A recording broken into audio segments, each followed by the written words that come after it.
everyone, it's Kiki. Good evening to you. Hello. And so I had shared that I wanted to make a video about weight loss. And so this is what this video is. If you haven't already done so, it is nighttime as you can see from the window of my room. Go ahead and subscribe, like, make comments, ask questions during this video, and more importantly, take care of yourself. And so this is a video about how I lost 79 plus pounds in about 8 months. And I wanted to share it with you because a lot of the tactics I use are tactics that have been documented and used for persons who are going through a weight loss program. It is recommendations that are made oftentimes by nutritionists or doctors who have done modern day research. You will hear some of the things I'm sharing in future videos, but before I tell you everything I did want to document with you how I lost the initial weight, and I think more importantly why I lost the initial weight. And so just heads up, I started this weight loss journey officially in January 2022. And the reason I started this weight loss journey officially is because I think every one of us has a wake up moment. Every one of us has that one moment where you're like, what have I done? You know you've gained weight, you know your pants are getting smaller, but you're still cute. And so you're not really minding it. You still turn heads in your own special way. You are comfortable with yourself. And there's a moment where you realize that this is not looking good. And that moment happened to me, not necessarily because I had weight problems in my knees sometimes or my hips. I had a lot of anxiety buildup, which was also related to some of my duties that are outside the home. And I was a person who has always had a significant amount of weight on them. And so let me first say part of this journey too is recognizing, like, sometimes we're comfortable with our norm because that's all we have ever known of ourselves. So I wasn't the person who was like tiny all their lives and something happened, or they had children, or they got married, or they went to college, or they had some other event happen in their life, that brought them sadness, and then they gained a lot of weight, and now they're on the journey to lose it. I'm a person who has been stout and sturdy for most of their life that lost weight. And so my tipping point for me was that I had made promises to myself when I became a parent, or as I was becoming a parent, that I had not accomplished. And so one of that was to be able to be there for my child. The other part was being able to show up to school and my child be proud of me, not only for my educational attainment, because I have 7 degrees, y'all, and let me know if you want a video about education, because I have 7 degrees, but because of the way I looked. I didn't want them to be embarrassed. And some may say that doesn't matter to you, but to me it mattered to me. I wanted to make sure that I was around for my child as they were growing up, and I knew, given the factors that I could not foresee, that my weight could have possibly sped up or created those additional factors, and I did not want that.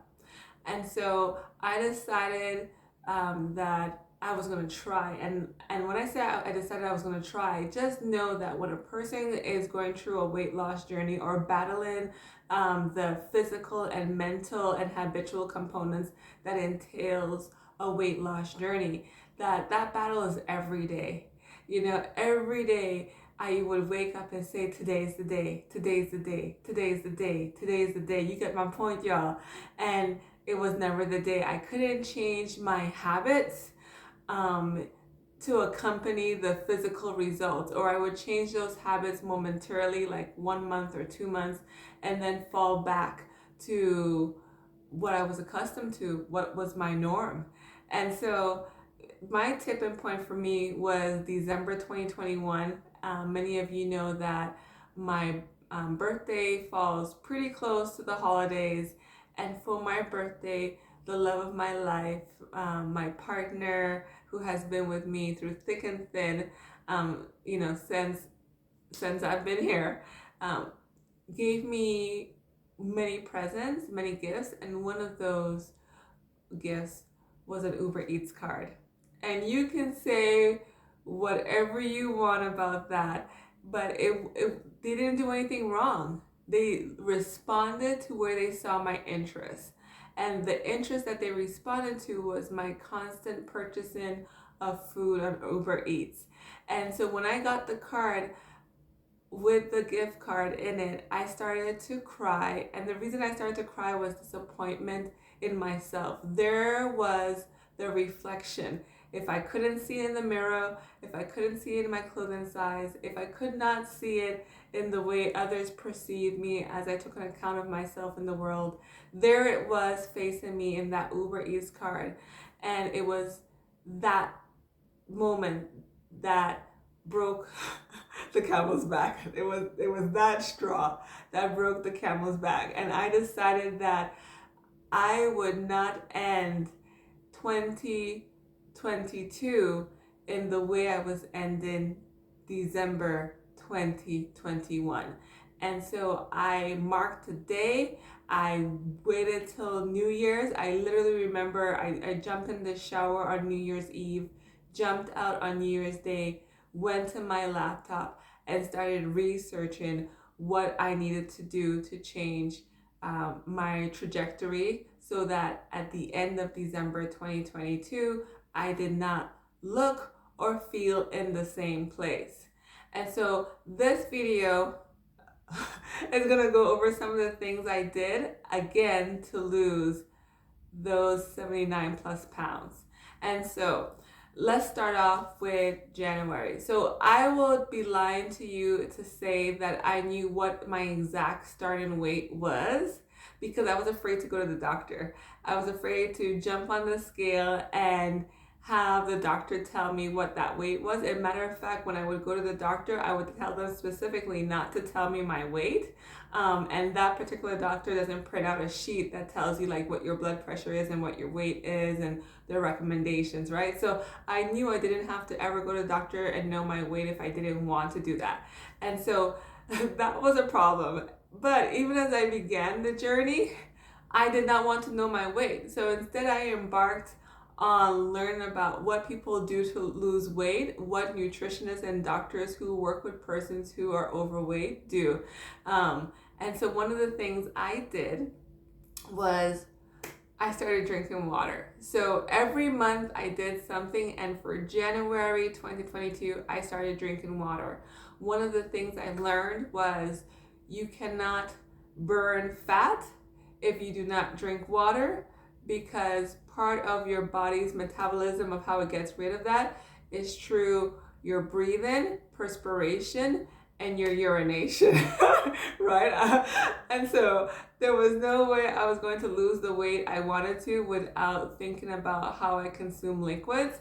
And as part of that, I also started the journey of looking at how much calories I was ingesting in juice. So like and I am a juice fanatic. Like I was a juice person. If you grew up with me and you didn't have juice or sugar to make juice in your home, I couldn't stay. I couldn't visit, right? And so to me, juice was the equivalent of alcohol and wine.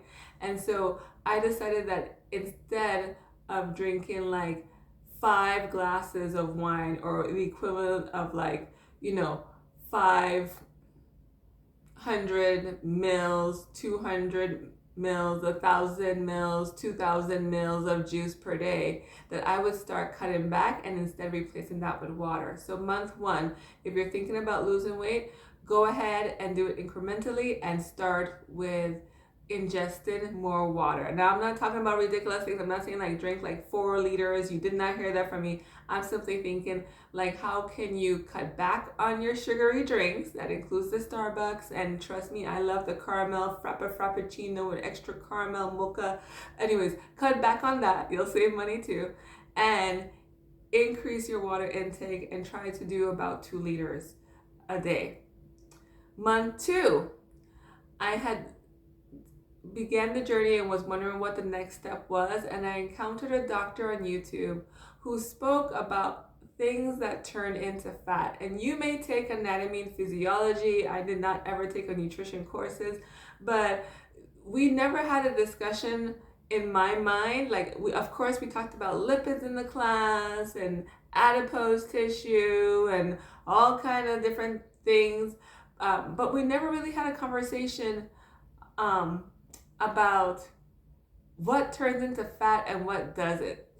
And so one of the things I learned was protein will not turn into fat, right?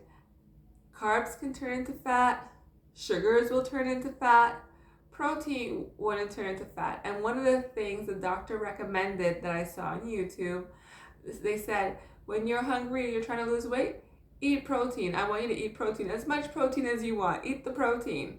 And so you may not know that I cannot just eat any protein. I do not have the digestive enzymes to break down chicken, beef, pork, turkey. I don't have it, but I can eat certain fishes. So within my dietary restriction that my body allows me to have, I was like, at the time, I'm like, I can eat eggs, I can eat shellfish. At the time, I can eat salmon, I can eat different types of fish. Cool, I can do that. So I would go to the store and buy myself like these big, nice slabs of salmon. And I would chop them up and put them in the air fryer. And literally, that was what I would eat for most days. And so that's what I would do. So month 2, I increase my protein intake, decrease my carbs intake, slowly backed off the carbs, and that was proven to be good. And because I was eating the salmon, I never felt hungry or like I was craving something, because I felt full all the time from all the protein, because protein takes a little bit longer to break down in your body. Month 3, I started embarking on the protein shakes. And so one of the things I was noticing is because I started using my Fitness Pal later on in month 4, but I realized that, I believe, don't quote me, it's been a while, I realized that I was going to have to start taking some type of protein shake to make sure I got the levels of protein I needed, because another doctor shared that you should be eating your weight in protein, or consuming your weight in protein. And I was pretty sure that with my 1.5 pound of salmon per day, I was not getting there, right? I'm not even sure if I was meeting the minimum of like 60 grams per day that's recommended.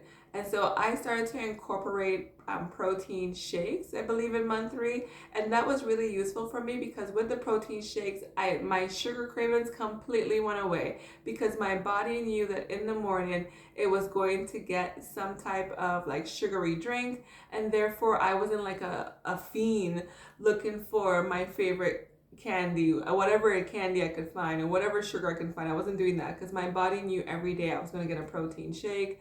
Yes, it has carbs in it. I may not have been on ketosis. I don't know. Don't even ask me about ketosis. I know nothing about ketosis other than what a keto is from being a science student, right? And so I incorporated that. So month 1, water. Month 2, increased protein. Month 3, protein shakes. And the reason I waited so long to include the protein shake is not just because I was trying to do something every month, but I was terrified. I don't know what I thought, but I was terrified of protein shakes.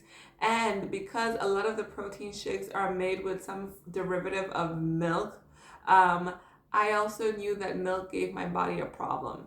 And so I found that I needed to use instead almond milk, and I made all my protein shakes. And so how I started it is I started with 100-calorie almond milk. Then I went down to 80-calorie almond milk. Then I went down to, I think, 60-calorie almond milk, 50-calorie almond milk, and then finally 30-calorie almond milk, right? And that took a couple months to get to, but I started the protein shakes in March, and I got to where I needed to be and that's where I am right now. I use 30-calorie almond milk with vanilla flavoring in there, and I don't even care if it's like the best almond milk or not. The reality is it's whatever works for you in here, whatever clicks for you. That's what I want you to be able to do. Whatever is clicking for you and it's going to support you. Don't worry what everyone else and their mama say. Everyone else and their mama is not on your weight loss journey. They may have been on a weight loss journey, but they're not on your journey, okay? So do what you got to do to get there incrementally, right? But be intentional. Month four. Month four was really now tracking my calories, I believe, on MyFitnessPal, as well as taking my vitamins. I knew I was vitamin deficient in many areas, and I hate taking vitamins, y'all. Like my partner, when I was pregnant, would chase me around the house to take the prenatals. Before that, they knew I was not big on vitamins. So month four was trying to be intentional about making sure I took my vitamins on a regular basis, laying them out, learning how to take vitamins. I didn't know how to take vitamins. I used to be the person that would be like, okay, I need to take all these vitamins and just pop them. I didn't know that some of them worked and some of them worked against the other one. And so learning how to take the vitamins, I think that's a video by itself, but how do you take the vitamins so you are absorbing the most of it as possible through your body, and which ones you cannot take with the other one. Okay, and so month four is MyFitnessPal usage for me. Month four is also using my vitamins, taking my vitamins regularly. Now, it wasn't until month 5 that I started to work out, and I knew the exact date because it was May 11th specifically. We had taken the day off, we had gone to the gym, and with our child, and so May 5th specifically is when I started to embark on the journey of working out, and I was so intimidated. And so at first I would just do cardio, and basically I lived in the cardio world for quite some bit, until I could get accustomed to the process or adventure out. And so I started doing, when my partner would go, because they would use the gym regularly, and then I transitioned to going early in the morning because I felt more security and not having many people there, or late in the evening time that they wouldn't be watching me, because of course I'm worried that someone's watching me in the gym and they're criticizing me, but no one's watching you. Just go and try the machines, and if you don't know, ask somebody. But the initial feeling of anxiety, it's hard to get over. And so I would say, as you're building up to things and you get to the workout portion, watch some videos, go explore if you need to. That's what I did. Then go to the gym, try a couple exercises that you saw. I would have my phone with me, believe it or not, just like many of you do, and I would look up what the machine does, how to adjust it, and then I would go ahead and try it for myself. So I would have like my routine, because I'm not doing all the machines, I'm doing like a set of machines, right? And then I would do cardio. So that is how I managed from going straight to cardio to doing the circuit to also doing like free weights eventually. Okay, month 6. Month 6 was what I called my evaluation, and then also I started working with a nutritionist more. So I started listening to their recommendations. I also started incorporating watching videos and subscribing to anyone who was engaging in the process of losing weight, or who was having discussions about what your experiences are going to be and how to maintain, right? And so at this point in month 6, I am doing what I said from month 1. So I see how I built it incrementally. I am drinking 2 liters of water. I am consuming at least 60 grams of protein in the form of fish every day. I am going ahead and I'm going ahead and taking my protein shakes.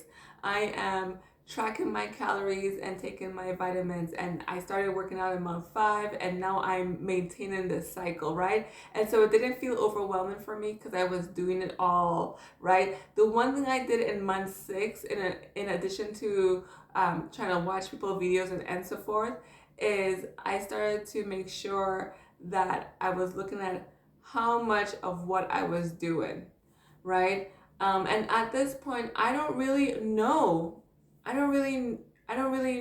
know what are my triggers, I'm not paying attention to my triggers. So in month 7, that's what I started doing. I started to document what was triggering me. Like, when did I feel like I wanted to go run for more food? When did I feel like I want to go in the pantry and look for the saltine crackers, because I love saltine crackers, right? Look for saltine crackers, right? I started to also learn about portion sizes. And so I would journal my feelings, and I would also kind of journal like what I learned about myself. Like, what does 1/4 cup look like? You know, what does 1/4 cup look like? So no one ever taught me about serving sizes. Like, you ever read the nutrition label in the back and it tells you 1/4 cup, and you're like, what the heck is 1/4 cup? And then you actually get 1/4 cup and you put it in there, or you get like a teaspoon or a tablespoon or a half a cup or a 3/4 cup. You get my point, right? And you're like, this is not worth 160 calories, right? And so you have my fitness pal for a reason, but you are also learning about portion sizes, right? So you can have my fitness pal and completely misuse it if you are not learning about your portion sizes. I'm just saying it's true. So a lot of us are using MyFitnessPal and we're like, we document every day and we're documenting incorrectly. So make sure you incorporated learning about your portion sizes. Make sure you incorporated learning about what triggers you, right? So that is literally month 6 and 7. Month 8, I realized I am not a worker outer. I'm a worker inner. And so I started doing more group exercise classes because I had to examine what my lifestyle was and what I wanted. And I realized that part of it is I was missing a whole excitement of journey in the morning of getting my kid ready for school and making lunch kits and getting everything ready, because my gym doesn't open until 6 o'clock, and I wouldn't get home in enough time because they would already be in the car already getting ready to leave to go to school or childcare or whatever. And so I became a worker inner. So that means I started to look at different ways of working out at home, and I started to use, I forgot the name, but the Facebook Meta. Someone help me. The Facebook Meta thing that you put on the on your face. I can't remember the name of it right now. I started to use that, and I found it really fun and useful for me. I could do multiple workouts. I can be home with my family. I could do it like right before work, and it was great. It's fantastic. And so I started incorporating that as well, and then listening to my body to know when I needed to stop, because at that point I was almost working out every day, sometimes twice, 3 times a day. No one talks about that, but overworking your body, exertion of your body, is also an addiction. And so people always talk about people who eat too much. No one ever talks about people who work out too much. I'm just saying that needs to be a conversation. Someone go make a video on that. Maybe not this video, go make a video on that, right? And so that's really how I lost. That's how I lost the 79 plus pounds, right? It didn't mean I didn't indulge. Like, for example, there were times I would look at my calories and I would say, I really wanted the shrimp nachos, right? But I would be like, can I get the shrimp nachos? And can I please have it without the sour cream? Can I please have it without the guacamole? Instead of, can I have a piece of avocado, right? Can you put some sauces on the side? And then I would divide it up in a number of days, because I would divide it in a fourth, and I would have a quarter of, in quarters, I would have a quarter of that and put it out of the container and onto my plate, so I knew that when it was done, right? One of the other things I started doing as well that came later, I would say in month 9, is I started weighing my food out.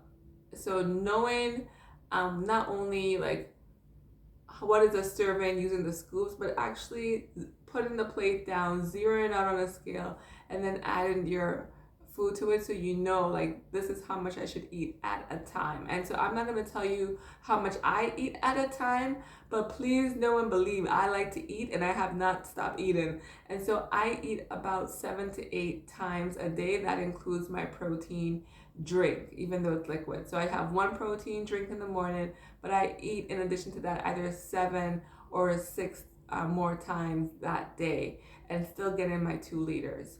And so if this sounds like a familiar nutritional plan to you, it's because yes, it is a very familiar nutritional plan that has been discussed by many other people before, who have embarked on a different journey. But I want to let you know how you are able to shift your learning pattern. I'm trying to be very careful with my words. Shift your learning pattern once you have that click, right?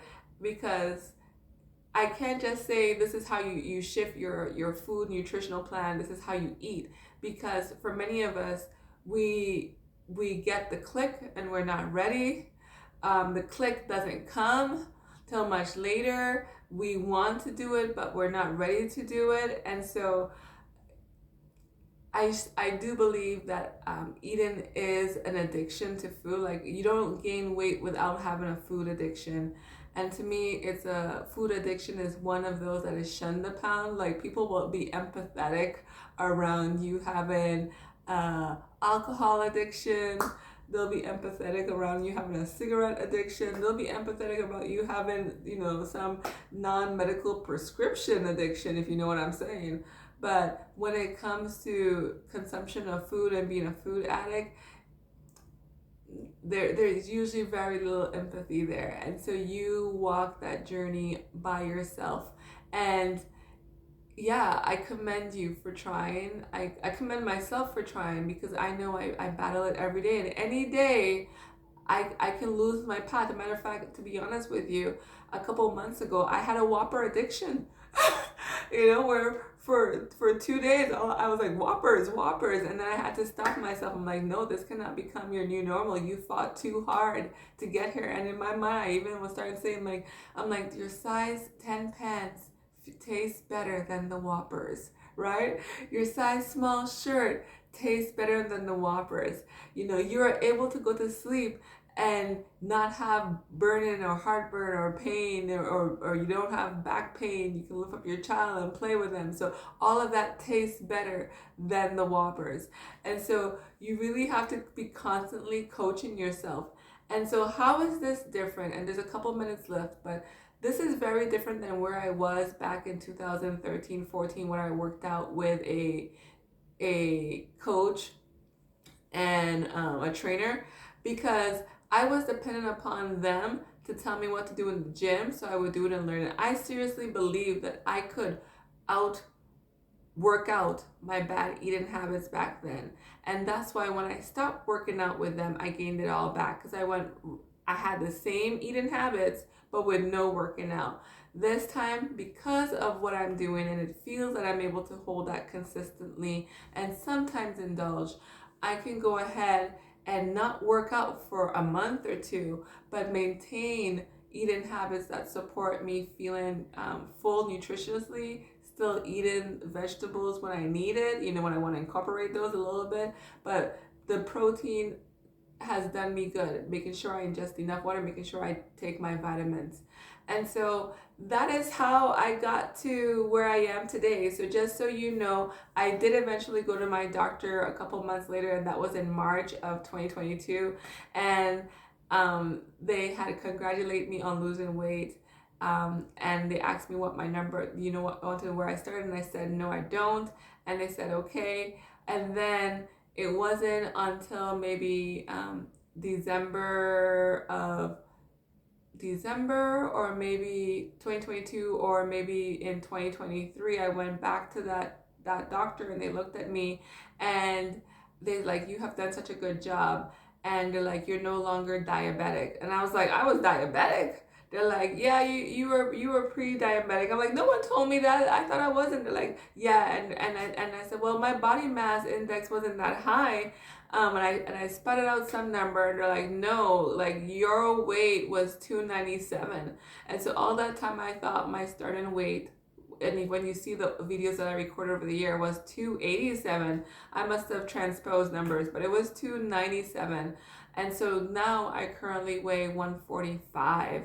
And I would say the best thing is that I ask my child, like, do you remember mommy from the past? And they're like, kind of. And I said, do you like the way mommy looks now? And they're like, yeah, mommy, you're beautiful. And I'm sure they thought of me as beautiful back then too, but I also feel beautiful. I felt beautiful before, but this beautiful is in a very, very different way. And so the important thing is, more important than anything else, is have your reasons. I'm not saying my reasons are the most non-superficial in the world. It was really about my child being proud of me, to be seen with me, to know I'm their parent, to feel supported by me, to be around to see them grow, but also because I too deserve to better take care of myself. And I wanted to be proud of me. I wanted to look in the mirror and be like, hey, you're looking cute, girlfriend. Hey! Right? And go in the store and wear the nice clothes as well. And so I hope you enjoyed this video. I'm going to go ahead and upload it right now. And thank you, everyone. If you have any questions, go ahead and post it in the chat. But that's how I lost 79 plus pounds. And so have a good day and good night and a beautiful tomorrow. And enjoy the holidays with a mindful spirit rather than a mind is full spirit. Bye.